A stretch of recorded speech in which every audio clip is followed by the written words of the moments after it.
Partir aux États-Unis, où la religion, on le sait, tient une place centrale, que ce soit dans les institutions ou dans la vie quotidienne.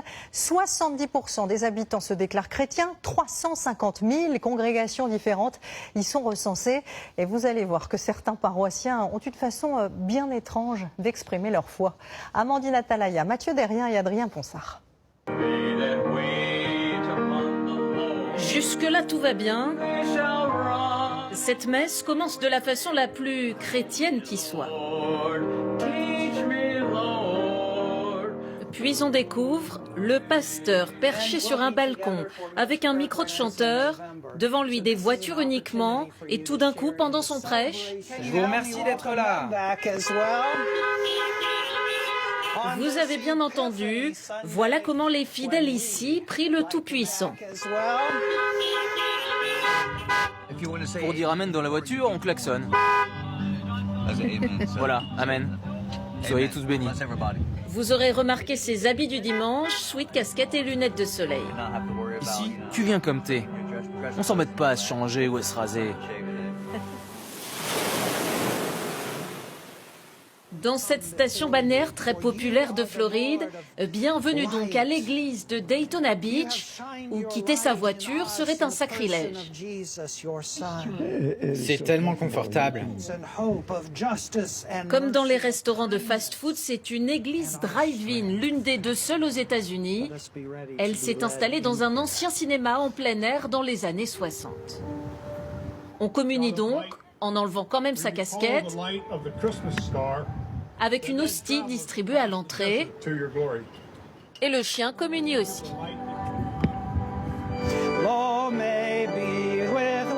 Les fidèles suivent la messe sur une radio spéciale, et les plus motivés sont en direct sur Facebook pour partager cette émotion très spirituelle. C'est fabuleux. Les gens devraient faire pareil dans d'autres pays. Fin du spectacle. Salut, moi j'ai des courses à faire. Et personne ou presque n'attend le pasteur qui se lance à la poursuite des fidèles pour les saluer en chair et en os, mais... Le temps que j'arrive, il y en aura plus que 3 ou 4. En effet, il tient à garder un contact humain malgré tout, lui qui parle à des carrosseries chaque dimanche matin. C'est très inspirant. J'ai mis un peu de temps à m'habituer, mais on réalise qu'il y a des gens derrière ces pare-brises. Nous voilà maintenant en Virginie où il fait beaucoup plus froid et pourtant les fidèles ici ont choisi d'être à l'air libre entièrement. Ils vivent selon les préceptes nudistes en toutes circonstances. D'habitude, l'église est remplie. Mais ce matin-là, 6 d'entre eux seulement sont venus. Les autres ne font plus confiance aux médias après des reportages moqueurs. Seigneur, sauve-nous.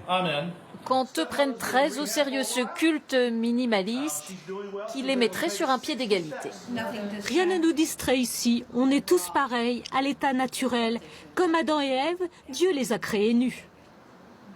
Le pasteur Allen n'a de cesse de rappeler que Jésus était parfois nu et que la Bible n'interdit rien. Nous sommes tous nés comme ça. Être nu, ça rapproche de Dieu.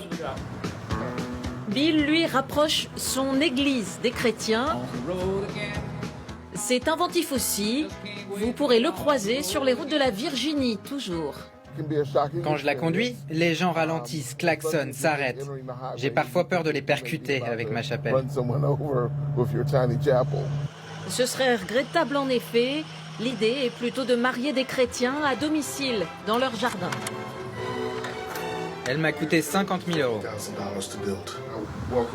À raison de 500 € le mariage, Bill l'a déjà remboursé et s'assure avec son mobil-home à vitraux une retraite de pasteur dorée.